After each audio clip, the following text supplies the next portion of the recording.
Hello, എല്ലാവർക്കും പുതിയ China വിശേഷങ്ങളിലോട്ട് സ്വാഗതം. ഈ കാണുന്ന ഡെക്കറേഷനൊക്കെ ചൈനീസ് ന്യൂ ഇയറിൻ്റെ ഒരു ഡെക്കറേഷൻ ആയിരുന്നു കേട്ടോ.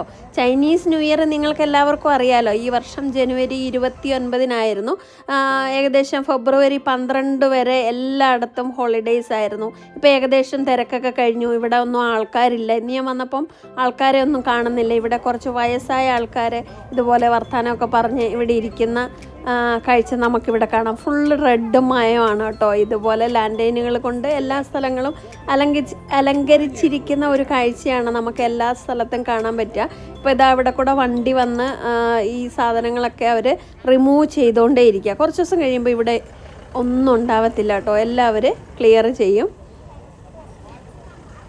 അതുപോലെ തന്നെ ഈ ഒരു സ്ഥലമൊക്കെ നല്ല പ്രകൃതി ഭംഗിയുള്ള ഒരു സ്ഥലമായതുകൊണ്ട് തന്നെ ഒരുപാട് ആൾക്കാർ അവരവരുടെ ഇത് ചൈനയുടെ ഒരു ട്രഡീഷണൽ ആയിട്ടുള്ള ഒരു ഡ്രസ്സാണ്.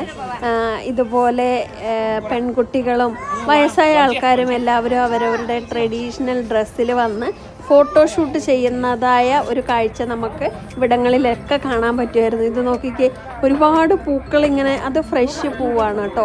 തലയിൽ വെച്ചിട്ട് ഓരോ തരത്തിലുള്ള ആൾക്കാർ ഫോട്ടോഷൂട്ട് ചെയ്യുന്ന അതിമനോഹരമായ കാഴ്ചകൾ നമുക്ക് ഈ ഒരു സ്ഥലങ്ങളിലൂടെ യാത്ര ചെയ്യുമ്പോൾ കാണാം. നോക്കി, കൊച്ചിൻ്റെ തല, ശരിക്കും കൊച്ചിന് തല അനക്കാൻ പറ്റത്തില്ല, അത്രയും ഫ്ലവേഴ്സ് ഉണ്ട് പിന്നെ തലയിൽ തന്നെ. എന്നാലും അവരെ ആൾക്കാരൊക്കെ ഇതുവഴി വന്നിരുന്ന് ഇതുപോലെ ഫോട്ടോഷൂട്ട് ചെയ്യുന്ന അതിമനോഹരമായ കാഴ്ചയാണ് നമുക്കിവിടെ കാണാൻ പറ്റുന്നത്. നല്ല ഭംഗിയില്ലേ കാണാൻ വേണ്ടി? നമ്മൾ സിനിമയിലൊക്കെ കാണുന്നത് പോലെ തന്നെ നല്ല രസമുണ്ട്. അതിൻ്റെ ബാക്ക്ഗ്രൗണ്ട് നിങ്ങൾ ശ്രദ്ധിച്ചു, അടിപൊളി. അവിടുന്ന് ഞാൻ ഇങ്ങോട്ട് വന്നപ്പോൾ ഈ കാണുന്നതൊക്കെ സിച്ചുവാൻ എന്ന് പറഞ്ഞ ഒരു പ്രൊവിൻസ്, ഞങ്ങൾ താമസിക്കുന്ന പ്രൊവിൻസിലുള്ളതല്ല കേട്ടോ, വേറെ പ്രൊവിൻസിൽ നിന്ന് വന്ന ഇതെല്ലാം മുസ്ലിം സ്ത്രീകളാണ്. അപ്പോൾ അവർ ഇവിടെ വന്ന് ഡാൻസ് പ്രാക്ടീസ് ചെയ്യുവാണ്. ഏതോ പരിപാടിക്ക് എന്നോട് പറഞ്ഞത് ഒരു പരിപാടി ഉണ്ട്, അതിന് കളിക്കാൻ വേണ്ടി അവരെ ഡാൻസ് കളിച്ച് പ്രാക്ടീസ് ചെയ്തുകൊണ്ടിരിക്കുന്ന ഒരു കാഴ്ചയാണ് നമുക്ക് കാണാൻ പറ്റുന്നത്. അവർക്ക് നമ്മളെ കണ്ടപ്പോൾ ഭയങ്കര സന്തോഷമായി. എൻ്റെ കൂടെ നിന്ന് അവർ ഫോട്ടോസൊക്കെ എടുത്തു.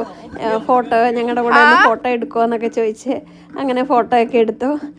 നിങ്ങൾ വിചാരിക്കും ഇവരൊക്കെ ചെറിയ ആൾക്കാരാണെന്ന് വിചാരിക്കും. അല്ല കേട്ടോ, ഒത്തിരി പ്രായം ചെന്ന ആൾക്കാരാണ് ഈ കാണുന്നതൊക്കെ.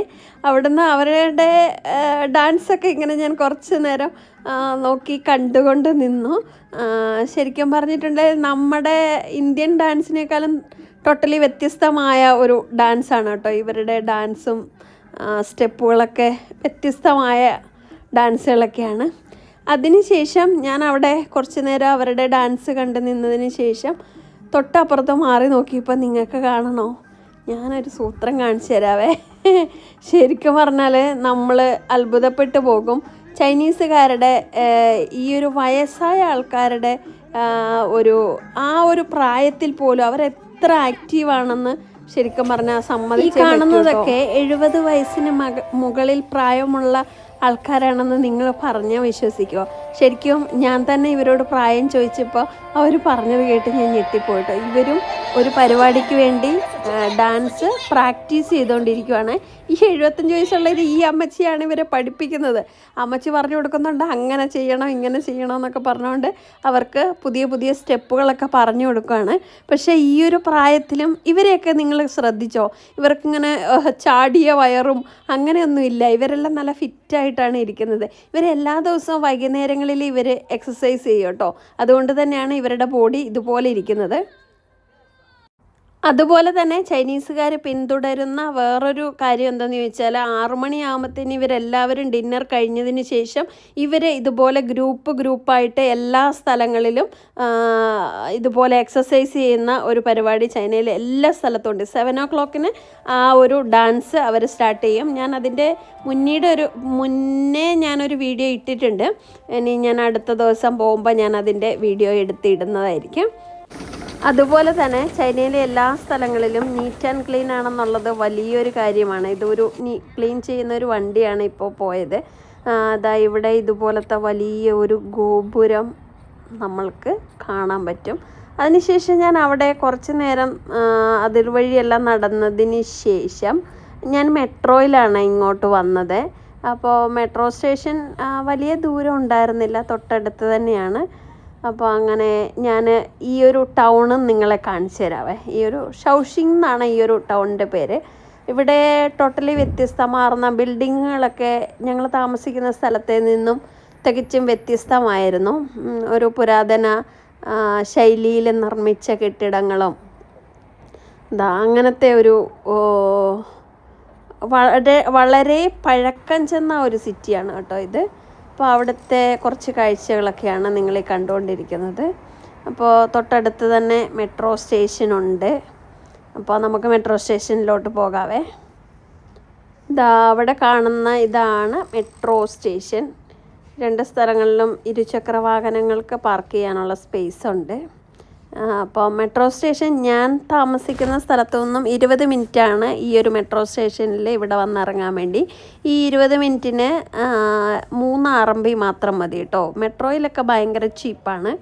പിന്നെ എല്ലാ മെട്രോ സ്റ്റേഷനുകളും ഉള്ളത് അണ്ടർഗ്രൗണ്ടിലാണ്. ഈ മെട്രോ സ്റ്റേഷനുകളൊക്കെ ഇവിടെ വരുമ്പോൾ ഞങ്ങൾ ചൈനയിൽ താമസിച്ചിരുന്ന സമയത്താണ് ഈ മെട്രോ സ്റ്റേഷനുകളെല്ലാം വരുന്നത് കേട്ടോ. ഈ അണ്ടർഗ്രൗണ്ടിലെ പണി ആയതുകൊണ്ട് തന്നെ നമ്മൾക്ക് ഒരു ബുദ്ധിമുട്ടും ഉണ്ടായിരുന്നില്ല. അങ്ങനെ മെട്രോ കയറി ഞങ്ങൾ താമസിക്കുന്ന സ്ഥലത്തെത്തി. ഇതാണ് ഞങ്ങളുടെ കെച്ചോ. ഇതിൻ്റെ കുറച്ച് കാഴ്ചകളൊക്കെ ഞാൻ മുന്നേ ഇട്ടിട്ടുണ്ട്. കൂടുതൽ കാഴ്ചകളൊക്കെ നിങ്ങളെ ഞാൻ കാണിച്ചു തരാം. അവിടെ നിന്ന് എനിക്കൊരു ഓഫീസിൽ പോകാനുണ്ടായിരുന്നു. അപ്പം ഞാൻ ഇറങ്ങിയിട്ട് നടന്നാണ് കേട്ടോ പോയത്. ഇപ്പോൾ ചൈനയിൽ നല്ല കാലാവസ്ഥയാണ്, അതുകൊണ്ട് തന്നെ നടന്നു പോകാൻ വേണ്ടി നല്ല സുഖമാണ്. അങ്ങനെ ഞാൻ സിഗ്നലെല്ലാം ക്രോസ് ചെയ്ത് ഇങ്ങനെ നടന്നുകൊണ്ടിരിക്കുകയാണ്. നിങ്ങൾ കണ്ടില്ലേ, ഇവിടെ ഇരുചക്ര വാഹനങ്ങൾക്ക് പോകാൻ വേണ്ടി സെപ്പറേറ്റ് ഇതുപോലെ റോഡുണ്ട്. ആ റോഡിലൂടെയാണ് ഞാൻ പോകുന്നത്. ഈ കാണുന്ന വണ്ടികൾ മുഴുവൻ ഇത് ഹലോ ബൈക്ക് എന്ന് പറഞ്ഞൊരു ബൈക്കാണ്. അപ്പോൾ ഈ ബൈക്ക് നമുക്ക് എവിടെ പോകണമെങ്കിലും നമുക്ക് എടുത്തിട്ട് പോകാം. വെറും ഒരു 2 RMB ഒക്കെ ആവുള്ളൂ കേട്ടോ. 10 മിനിറ്റിന് 2.5 RMB ആവുള്ളൂ. എന്നിട്ട് നമുക്ക് എവിടെയാണോ പോകേണ്ടത് അവിടെ കൊണ്ട് വെച്ചാൽ മതി. ഇത് എല്ലാ ബസ് സ്റ്റോപ്പിലും എല്ലാ സ്ഥലങ്ങളിലും ഇതുപോലെ ബൈക്കുകളും സൈക്കിളുകൾ പിന്നെ ഫ്രീ ആയിട്ട് നമുക്ക് എടുത്തിട്ട് പോകാൻ പറ്റും. നമുക്ക് ആദ്യം ഒരു കാർഡ് വേണമെന്നേ ഉള്ളൂ. പിന്നെ ഞാൻ ഇതിലിങ്ങനെ പോയിക്കൊണ്ടിരിക്കുമ്പോൾ ഞാനിവിടെ ശ്രദ്ധിച്ച്, നിങ്ങൾ നോക്കിക്കേ, ഇവിടെ കാണുന്ന കാറുകളൊക്കെ ശ്രദ്ധിച്ചേ. ബെൻസ്, BMW അന്ന് പറഞ്ഞ പോലെ വലിയ വലിയ ബ്രാൻഡിലുള്ള ഇതൊക്കെ ടെസ്ല, അത് ടെസ്ല അല്ലായിരുന്നല്ലോ അല്ലേ. അങ്ങനെ വലിയ വലിയ വണ്ടികൾ മാത്രമേ ഇവിടെ, ഇത് ബെൻസാണ്, ടയോട്ടയുടെ വണ്ടി, അങ്ങനെ വലിയ വലിയ വണ്ടികൾ മാത്രമേ നമുക്കിവിടെ ചൈനയിൽ കാണാൻ പറ്റത്തുള്ളൂ. സാധാരണ വണ്ടികളൊന്നുമില്ല. ഇതാണ് നോക്ക്, BMW. ഇതിൻ്റെ പേരെനിക്കറിയത്തില്ല. ഇതേതാ വണ്ടി?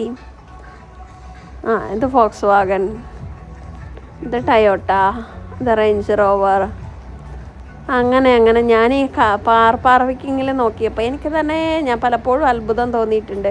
ഇവിടെ നോർമലായിട്ടുള്ള വണ്ടികളൊന്നും ഇല്ല, ഇതുപോലെയുള്ള വണ്ടികളായിരിക്കും മിക്കവാറും. ടെസ്ലയൊക്കെ എത്രയാണ് കിടക്കുന്നതെന്ന് നോക്കി. എല്ലാ കാർ പാർക്കിങ്ങിലും ഇതുപോലെയുള്ള വണ്ടികളാണ് കാണുന്നത്. അപ്പം എന്തായാലും നമ്മൾ വണ്ടിയെക്കുറിച്ച് വലിയ നോളജുള്ള ആളൊന്നും അല്ല, എന്നാലും കണ്ടപ്പോൾ ഒന്ന് നിങ്ങളെ കാണിച്ചു തന്നു എന്നേ ഉള്ളൂ. അവിടെ നിന്ന് ഞാനിങ്ങനെ നടന്ന് പോയിക്കൊണ്ടിരിക്കുക. നമുക്ക് നടപ്പാത ഇതുപോലെ സെപ്പറേറ്റ് ആയതുകൊണ്ട് തന്നെ സെൻട്രൽ കൂടെ അന്ധന്മാർക്ക് നടക്കാനുള്ള വഴി വരെയുണ്ട്. അതുകൊണ്ട് നമുക്ക് മൊബൈൽ പിടിച്ചോണ്ട് നടന്നാൽ പോലും ഒരു പ്രശ്നവുമില്ല. 2 വീലറിന് സെപ്പറേറ്റ് വഴിയാണ്. ഇത് നടപ്പാതയാണ്, അതിലെ സെൻട്രലിൽ കൂടെ അന്ധന്മാർക്ക് പോകാനുള്ള വഴിയാണ്. ഞാൻ അന്ധന്മാർക്ക് പോകാനുള്ള വഴിയെ കൂടെ നടന്ന് അങ്ങനെ പോയിക്കൊണ്ടിരിക്കുക. ഇവിടെയുണ്ട് കേട്ടോ. അതുകൊണ്ടോ ബൈക്ക് ഞാൻ നേരത്തെ കാണിച്ചില്ലേ, ഇവിടെ അതുപോലെ തന്നെ ബൈക്ക് വെച്ചിട്ടുണ്ട്.